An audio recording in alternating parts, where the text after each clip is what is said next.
Planning a wedding and feeling overwhelmed? Simply Eloped makes it easy.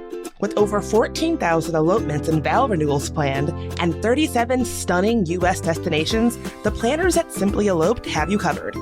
Their all-inclusive packages connect you with over 700 top-tier vendors, cutting stress, cost, and complexity. And no two packages are alike because they customize it for you.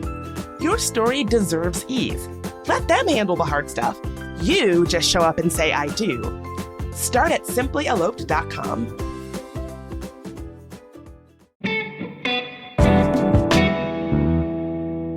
Today on CityCast DC, we're looking into the mystery of the missing Swedish ivy in the Oval Office and exploring how it actually might be in your living room.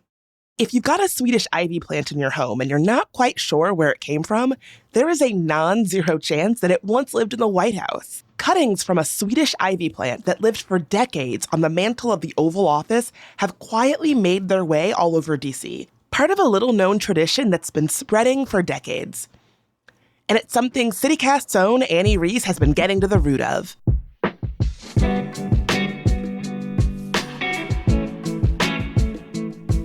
Today's Tuesday, December 23rd. I'm Bridget Todd, and here's what DC is talking about.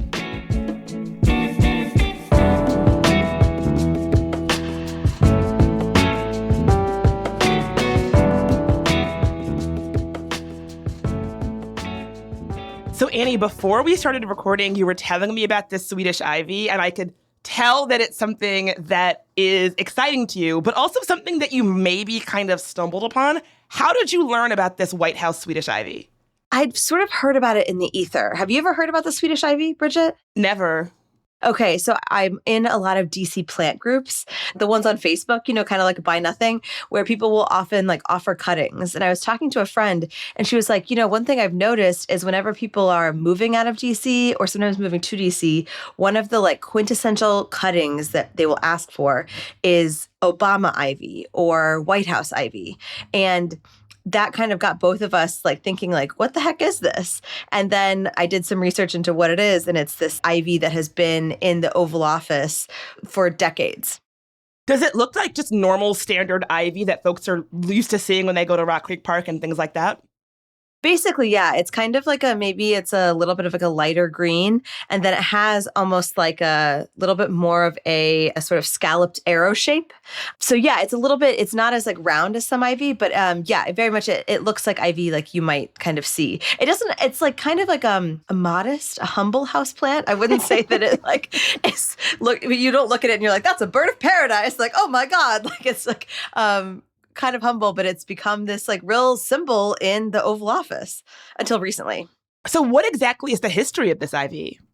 So there was this really fun story in the Washington Post back in March in the style section by Maura Judkis called The Growing Legend of the Missing Oval Office Ivy. And this was sort of sparked because in President Trump's gildification of the Oval Office, it had gone missing from the mantle of the Oval Office, which is where it's been basically since JFK. And it's sort of this again, humble houseplant that I think over its longevity, basically that's kind of what made it cool, was just this sheer amount of time.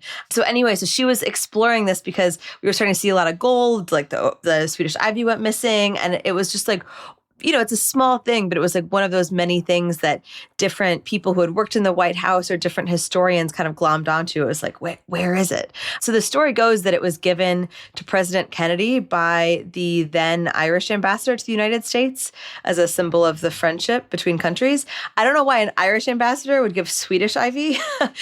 And she also reached out to the JFK Presidential Library, and they had no record of being able to find it. And the earliest photos they can really find are from the Ford administration. So there's an element that no one fully knows how exactly it came into being, but it's basically been a fixture since mid-century.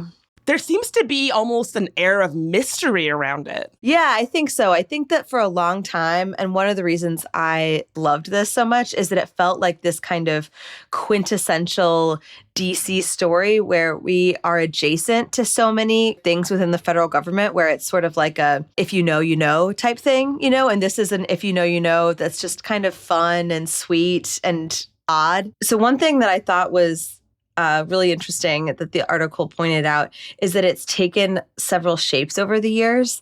Under Gerald Ford and Jimmy Carter, it was kind of unkempt and bushy, pruned back during the presidencies of Reagan and George H.W. Bush. It actually features in Bill Clinton's presidential portrait. And then it became this like wide kind of hedge during the presidency of Obama. In Donald Trump's first term, it was cut down to 2 plants. And for Joe Biden, it is kind of crept wider and wider again. But I love the idea that there's this fixture, like a lot of presidents will often change up some of the decor elements in the Oval Office. But this plant, up until now, up until the goldification that we're seeing, has just been in the White House, and it has become this stable symbol.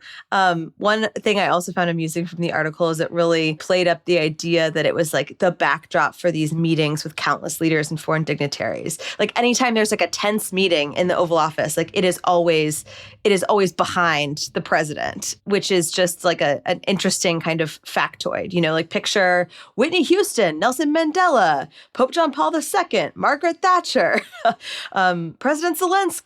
Like it's there. And then it can go from being, in the mantle, in the background of these high-level, high-profile, sometimes probably pretty tense conversations, to just kicking it on somebody's, mantle or bookshelf in a Mount Pleasant group house. Totally. And maybe those people know where it came from and maybe they don't. But it's kind of a fun mental exercise to think through.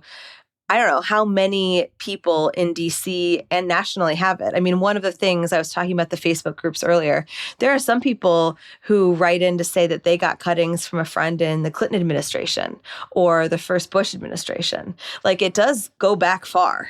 I do love how we have all this lore around stealing things from the monuments or important federal places. Like, I'm going to steal the Declaration of Independence. I like that this is sort of the low-key gardening version. I'm going to take a little clipping of this from the White House, greenhouse. Totally. It is. I think it's so that, and also maybe the fact that if you keep it alive, it stays alive feels like cooler than having just like a random tchotchke. There's something more dynamic about it or something. Like, I don't really care to have a pen. Like what would you have that would be cool? Yeah, my first time going to the White House, they gave us a little cardboard box of like special White House M&Ms. I was like, it was early in my career, and I said, I'm going to keep this forever. 2 years later, I was like, why have I kept this box of stale-ass M&Ms? Yeah. Throw these out. I did the same thing. And then recently Did you get I was M&Ms? like, what the heck is this for? Yeah, from the RIP East Wing. I went on a tour of the East Wing under the Biden presidency, and they gave us M&Ms at the end. Both of our M&Ms are in the garbage. They're in the garbage. So I think that the air of mystery kind of came because it's at once, again, this very humble thing and also just like kind of cool. Like you could have something from a White House that is inherently self-generating and like could, in theory, like live forever. So it just became this like sort of apocryphal thing that really exploded during the Obama administration. This was a funny thing that I discovered from reading is that I think some of the people who worked there, I don't know if it was like youth, the internet, it just became much more popular to give cuttings. Wow, I like the idea that youth online are using the internet to organize around giving and getting cuttings of Swedish ivy from the White House. That's the one I want to live in. It's better than the other things that we can see the internet being used for sure. Exactly. Okay, so as we all know, the Obama administration is over. So does that mean this White House ivy, it's not on the mantle there anymore? It's just gone? It's not on the mantle. It's not gone. Apparently, there have always been. It's interesting in like all of these different pictures from the Oval Office, you can see like through the administrations it in very different shapes and configurations. So apparently there have always been dozens and dozens of other Swedish ivy plants that are sort of the same mother plant in the White House greenhouses. So that is still there. And someone spoke to the Washington Post sort of on the condition of anonymity because they weren't authorized to speak, which again, I love that like they weren't authorized to speak on this thing. A little ridiculous. But they sort of have confirmed that it's still in the greenhouse. And that's probably how so many cuttings passed anyway. I would say it'd be far too bold to like go into the Oval Office with a pair of scissors and like cut from a plant on the mantle. But I think that the greenhouse is a much easier way to propagate. And so I would imagine that's still happening, but it's just not visible in the Trump administration like it was. It is kind of interesting to sort of think about like the different conversations that this plant has seen, the different people who have been in the White House. It's a fun mental exercise. I don't know if this is sort of a personal question. Is this hitting the sweet spot of history, DC, and love of plants that you personally have? I think it is. And then I think, okay, so I kind of buried the lead. One of the things I'm really excited about is that I was recently given a cutting, which made me even more excited about that. And it was from a neighbor who I'm sort of a recent friend. And she gave me this cutting kind of like offhand. And I was like, oh, this is so cool. I really want to trace this back. Like, do you know where this is from? And she was like, oh, yeah. And we did like, it was sort of like the friend who had given it to her. Then we went to that friend. Then we went to the previous friend and traced it back to this woman, Marie, who was a photo intern in the Obama White House. And when she had finished her internship, her supervisor gave her this beautiful cutting of Swedish ivy and a message about like kind of its storied history. But so that was really fun because I kind of think from a lot of the like DC like Facebook plant groups I've been in, you don't really know. And so it was really fun to get to like actually call up this person and be like, oh, mine's real, and just get a little bit more of that history. So Bridget, maybe sometime in 2026, once my plant gets bigger, you might be looking at a cutting if you're interested. Oh, I am very interested. I've got a place on my mantle right where it'll go. I'm already a step ahead of you. Oh, perfect. It's just like the Oval Office. You got a place on your mantle already. And actually, we will give a couple of cuttings to CityCast DC neighbors. We will draw from our pool of neighbors and reach out to 2 different neighbors, if you remember, because I think this is such a cool thing. I don't want to gatekeep it. Oh, what a phenomenal perk for CityCast members. Yeah, so I'm going to throw it to my conversation with Marie, the person who got the Swedish ivy while she was working at the Obama White House. After the break, Annie calls up Marie to learn more about her cutting of Swedish ivy and how Marie got it. And remember, we're going to give 2 CityCast DC neighbors a cutting of Swedish ivy in January 2026. So if you want the chance to get a cutting and you're not yet a member, become one at membership.citycast.fm. We will be doing a random drawing.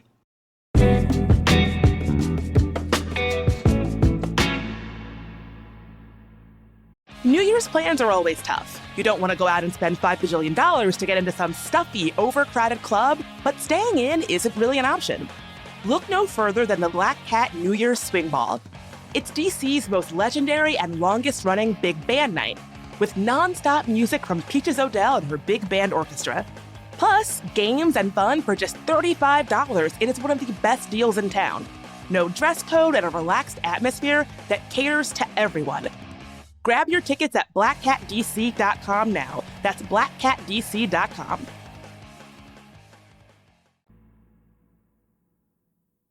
Marie, it's so nice to meet the source of my Swedish ivy. It is so nice to meet a great, great, great descendant of the mother plant.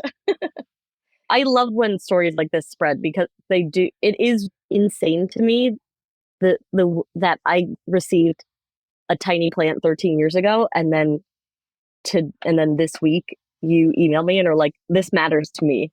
This is cool, and I'm excited about it. And it gets me excited about it all over again. I'm like, yeah, wait, it is cool. It's special, and I love it. So first, tell me who you are, and how did you first come to have any Swedish ivy? My name is Marie McCrory, and I was an intern in the photo office during the Obama administration in 2012. And I knew nothing about the Swedish ivy until my last day. It was a tradition in the photo office to just give staffers and departing interns a beautifully planted little cutting of this ivy. And I remember seeing it for the first time and just being like, what a strange gift. Why am I being handed a small plant on my last day in the White House? And of course, it came with a printed out story of this article from, I think it was like Time magazine in 1984 or something, about the history of this ivy. And then as soon as you hear that, you're like, wait, this is the most special gift I've ever received. I can't believe that someone is giving this to me, a little intern in this place. It just feels like such an honor. It's been there across every administration since Kennedy. So I don't know how every administration has handled it or shared it, but definitely, as I know from Obama alumni, we were an excited bunch when it came to the Swedish Ivy and have shared it pretty prolifically since. So this was in 2012. I still give cuttings to people, and they give cuttings to people, and I constantly, at least a few times a year, hear from people that have received a cutting and shared it and have a story or an update about it. How many cuttings would you say? Is there any estimate that you have? My dream is for someone to make a family tree of this, because like last year on Instagram, I saw someone posting a clip from someone I had given it to, and he was giving it to 3 more people in his office. And I was like, wait, that's my White House hat. Like that's my great grandkids. That's so cool. I've probably, if I had to put a number to it, a few dozen, maybe 50 people over the years. And some of them probably have let it die, and some of them have let it flourish, and maybe some of them have shared it with 5 or 10 or 50 people as well. But I do think, when I think about each person I've given it to, maybe giving it to 5 or 10 or more people, suddenly, this grandchild of a plant that I got could be in 1,000 different homes. And I'm just one person who received it. It gets epic pretty quickly. It does. It gets epic really quickly. Absolutely. So, when you were at the White House, you were an intern. You were saying you hadn't heard of this before you were given it on your last day. Since then, have you talked with other folks who made their way through the Obama administration, or anyone who kind of it was on their radar earlier on? Or have you talked to other folks who were kind of like, invested in the whole kind of mythos of the Swedish Ivy, like earlier from the jump, or, or compared notes with anyone who would have been through the Obama administration? That's an interesting question. It feels like no one knows about it until they know about it. I'm sure there are people, there's actually, I think someone who received a cutting made an Instagram account for it where they post like historic photos of important things happening with the ivy in the background. And I saw a comment on there once where someone was like, how do I get a cutting of this? And I think that's the first time where I saw that someone was learning about it without having access to a cutting. But of course, because I have a plant, anyone that I know that knows about it, I'm like, oh, I'll get you a cutting. But no one has come out searching for it. But I did hear a wild story last night. So because you had reached out to me, because I haven't given a cutting in a very long time. And actually, I live in LA, and we had to evacuate during the fires in January. I'm so sorry. We had ash blow into our house, and we ended up having to do all this remediation. And I actually ended up having to get rid of my original plant. Oh, man. Which was like weird and sad. One of the many sad things that we had to let go of that got affected by the ash that blew into our apartment. Though I'm not technically sure if that plant was the one that I had been given from the photo office, or if that one is still here in my childhood home in New York. But anyway, one of the original plants. So I had to start a new plant from my mom's cutting. But so because you had reached out, I was thinking about it again for the first time, and I haven't given a cutting probably in 2 years. And I was telling one of my colleagues about it, and she was like, that's the coolest thing I've ever heard. I would love a cutting. So I brought her a cutting at this dinner I was at last night. And, the way I share it is just like put it in like a little wet paper towel and then wrap that in aluminum. And then I'm like, here, good luck propagating. Yeah. The way I received it was in a pot in soil. It was the way you received it was fancy. It was really fancy. It was the legit way. Yeah, I just got it like it free flowing in the air. Yeah. Yeah. I'm like, good luck. Stick it in water. Watch what happens. Let me know if it doesn't work. And it almost always does. It's like one of the sturdiest plants. So she's the first person that I've met. This was mind blowing to me last night, because she's the first person I met who like doesn't have a White House connection or didn't get it from someone who got it at the White House. She got it from like a random lady on Facebook Marketplace that was just selling casual Swedish ivy houseplants, because it is a totally normal plant to have. Lots of people have ivy. Swedish ivy, I don't think is that uncommon in general. But to know that your plant is descendant from this place. So it kind of seemed like this woman on Facebook Marketplace is spreading the plant like without telling people. I know. I White kind of House great ivy, too. I guess which there's is a cool. bunch of different ways to do it. I love it because like the second I got it, well, meeting you and hearing about like you gave it all like such a deeper degree of like I was like, oh, this is real, but when I first got it, I was telling friends, it was like I was almost like too excited, and so I was like minimizing it, where I was like, it's kind of like the equivalent of like Elvis slept here, like it's allegedly from the White House. I didn't want to like hope too much, but it's so funny. So like let me see if I can trace the history. Let me pull up this text from Sarah. So she says, okay, I know exactly the lineage. My friend Marie was a photo intern at the White House under Obama. Her boss gave her a cutting when she finished her internship, and she gave it to Gabriella, who gave it to Becky, who gave it to Sarah, who then gave it to me. So it's That's so fun. amazing. And That's so however awesome. many, 15 years since? No. Yeah, no, 2012. Yeah, 13 years. And who knows how many people you're going to give it to. Oh, I have plans. Give We're it a rooting few for it. weeks. Let the roots Yeah. get solid, You want to I feel more comfortable. Like I'm not like the roots are out, let's put it in soil.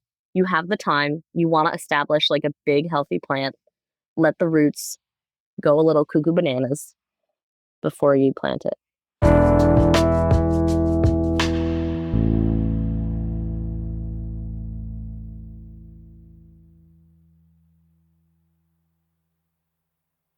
Have you seen it has become this thing in DC plant groups? I did not know that. That's so cool.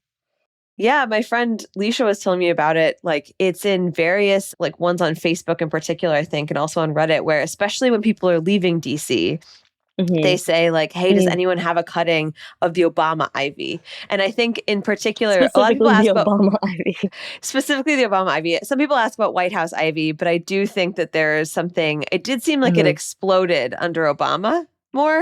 I don't know if that is the combination of the internet and Obama, or I also had read that at one point the people under Obama took it off the mantle in the Oval Office for a bit and put it in the greenhouse. So I don't know if like it being in the greenhouse was like easier access. Go grab Presumably a there's clip. also a ton of Swedish ivy around. I don't know. My secret intel is that there are many versions of the plant in the greenhouse at all times on standby. So if disaster strikes in the Oval, there are baby plants in the greenhouse at all times. So I don't think it would have had to be like if it was taken down, it was the only ivy. And you can see in pictures too that like some presidents have it in 3 pots across the mantle. I got a photo a few years ago from another friend who I actually forgot that I had given it to. This happens all the time. I forget who I give it to, and then then they reach out about it for some reason. And she sent me a picture, and it was flowering, these little white flowers. And she was like, "Hey, Marie, has your ivy ever flowered?" She had moved to the Bay Area, and in whatever new place she put it, it had started flowering. None of mine had ever flowered. I had never heard of it flowering before. I was like, "Girl, I don't know what you're doing, but that is cool. You got little white flowers." So it really does like take on its own vibe, its own life, depending on who has it and what kind of pot and what kind of sunshine and all that stuff. Totally. As far as gift giving goes, for me, like my favorite gifts that I've ever received in my life are, when it comes to material gifts, for me, experiences and time with people you love is like the best gift. When it comes to material gifts, my favorite are things that you can't buy that show that people have thought about you or spent time to like grow the roots of this clipping. I had never heard of the ivy before I received it, and then it very quickly became one of the most special gifts I've ever received. And I don't know, right now it feels like there's something like you could wax poetic about the meaning of this, the idea that this is both this very important plant that has seen so much history and been through so much in this really special singular room in our country, and also sits in my living room and my mom's living room and is free to share and give and is in thousands of homes around the country, around the world. I don't know. Yeah. So there's just something like that feels kind of, sacred and special about it. And also, I work in the climate space now, and we, people love to talk about how money doesn't grow on trees, but sure, a lot of important shit does grow on trees. A lot of important shit does grow on trees or vines. There's just something very special about it, especially right now for me, like knowing that I'm sure but it's been removed from the mantle in the past few months, and I kind of didn't care. Like when I saw the news, I was like, that's fine. We have thousands of them. Like it's not destroyed. Like there wasn't this moment of like, wait, it's gone. It's gone forever. It's a piece of history. I'm like, we got you, Ivy. We're all here on standby, ready to replenish. Here. We're all propagating. Yeah, exactly. We're propagating. We're spreading. Don't worry about it. Yeah, what would it have said about the tapes, the Nixon tapes or whatever? Yeah, exactly. It's like, you guys, these humans are wild. And then its descendants are like, you don't even know what's going on in my house. There's something about it being living, Mm-hmm. that it's not finite. It's not at all finite. It's not like if you chip off a piece of the wall in the White House, which is very illegal, don't do it. And you were like, I have a piece of wall from the White House building. Who cares? Doesn't matter. You can't share it. It has nothing to say. It has heard nothing. It is a piece of the built environment. But to have a literally living, breathing creature that has experienced this, I don't know, it's silly and it's free and it doesn't matter and it's a common house plant, and also it's the most special gift I ever received, Totally. I love that. Well, Marie, thank you so much for talking with me. You're so welcome.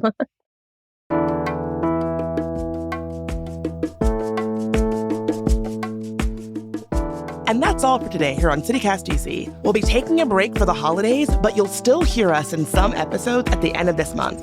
And you can expect our January monthly guide on January 2nd. Whatever you're doing over the next week plus, I hope you enjoy it. And thanks for being a CityCast listener. We all really appreciate you. If you enjoyed the show, why not tell a friend, rate the show, leave us a review, and subscribe to our morning newsletter. Happy holidays and talk to you soon.